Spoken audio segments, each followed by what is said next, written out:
It's a revelation to use something like this in the consultation. It changed the way they think about their pain. It was an educational tool. It very commonly brought out problems in their lives or their history or their experience of chronic pain in the past that they hadn't really ever considered might be relevant. It focused me on actually what I was coming to the appointment for. I was homing in more on what was bothering me about that. Was it that I was unsure about the diagnosis? Was I worried that I was on the wrong medication? What the toolkit and using that helped me to do was to look much more effectively at the patient's life, how it was affecting them and how I could specifically support them to make changes. One of the areas where people get most stuck, both doctors and patients, I think, is thinking, I can't do anything until I've got some control over this pain. That's not true. Well, people do lots of things when they're sore, and patients will tell you themselves. They've forced themselves to do things.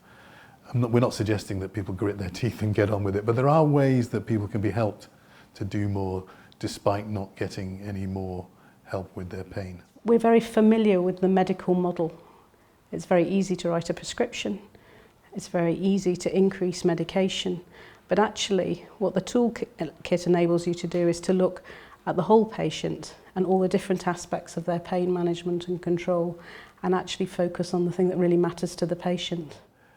So often, in the healthcare professional's mind and in the patient's mind, the thing that's foremost is pain as a symptom. And we all know that the medical treatment and medical control of pain is at best partially effective and often comes with a lot of problems. Frequently, patients want to focus on the specific cause of their pain. Ideally, once you are aware that all has been done medically to investigate and diagnose the problem and manage it using medical interventions and treatments, then to improve their self-management and the long-term management of their condition, then we have to move to other ways of managing and living with their symptoms. Probably the best way to understand the pain system is not as a damage system, but as a threat system. And if you think about threat, then naturally emotions are part of what comes to mind when you think about threat. Then what people think about affects their sense of threat, their sense of stress. It also affects what they do behaviourally. And those things impact on each other constantly. When you are considering patients with long-term conditions that they're managing already, they are conscious and aware of these things, but they perhaps haven't always considered whether there's a different way of approaching them which may improve their condition. What the toolkit enables you to do is to look at the whole patient and all the different aspects of their pain management and control, and actually focus on the thing that really matters to the patient. Before, I was working part-time and I had 3 children. When they were at school, I'd be going to the gym, I'd be buzzing about, going to the shops, having a coffee with somebody, then taking the children to all their various activities. And then the change from that was just really being able to do half of that probably. From my perspective, I think the most important thing is to try and maintain as much of one's life as possible.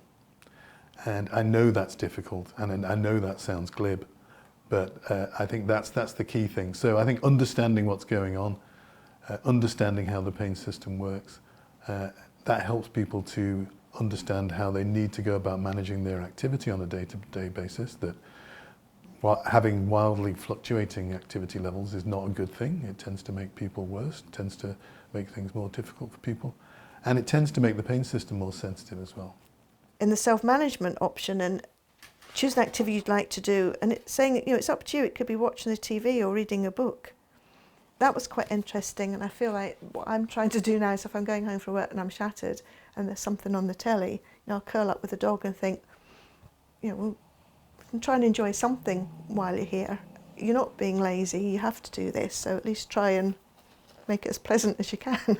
I can think of examples of people having a flare-up. That makes them anxious. They've got a social commitment. They think to themselves, I don't want people to see me like this. So they stay in. They're less active than they normally are. They have less opportunity for enjoyment and all the fun things that come from social contact. They get invited out less, so there's a social impact. And these things start to kind of really get embedded over time. Yeah, you want to be an active person. I've put a lot of effort into trying not to let people know, which is tiring in itself. So I didn't want to seem like if the children came in from school that I was lying on the settee, sleep. I didn't want them to come home and see that. If I'm cancelling something, is that a friend thinking, oh, here we go again, she's cancelling? And that's one of the things that was on the Navigator tool, which is more than just the physical aspects of pain or an illness. And it was helpful to talk through that and actually realise that, well, people don't do that. Social scientists, psychologists have long recognised that social relationships have a powerful effect on people's health.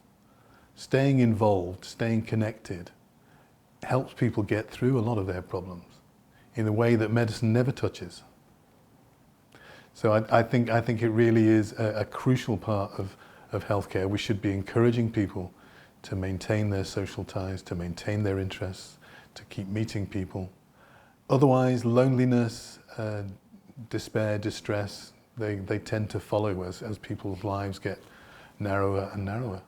Sitting at home, hoping that something is going to come along to ease their pain and to enable them to get back to their life, means that people's lives get increasingly narrow, and it starts to feel bleak, and pain becomes a bigger part of their life overall, without all those other things that are going on, to not just to take their mind off it, but to also help them feel that life is worthwhile. I had a coffee with a friend yesterday and just overcome with aching and feeling fluish, and you do get bits when you go, so fed up with this, so fed up with it. It becomes very apparent how patients are coping with their pain when they come and see you and how they present to you, and the type of requests that they're making and the place that they're at. And for different patients at different time, depending on flares of their condition or changes in medication or loss of occupational role, there are so many complicated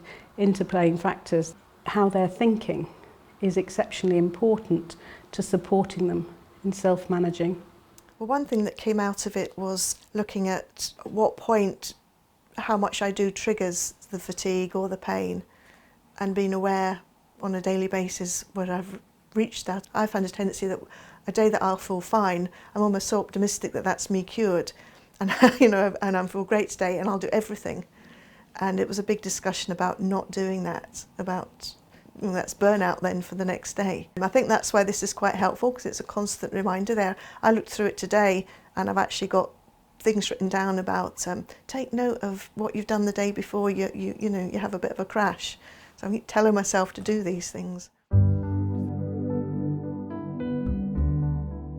It's a revelation to use something like this in the consultation. It brought out problems in their lives or their history or their experience of chronic pain in the past that they hadn't really ever considered might be relevant. It focused me on actually what I was coming to the appointment for. I was homing in more on what was bothering me about that. Was it that I was unsure about the diagnosis? Was I worried that I was on the wrong medication? What the toolkit and using that helped me to do was to look much more effectively at the patient's life, how it was affecting them and how I could specifically support them to make changes.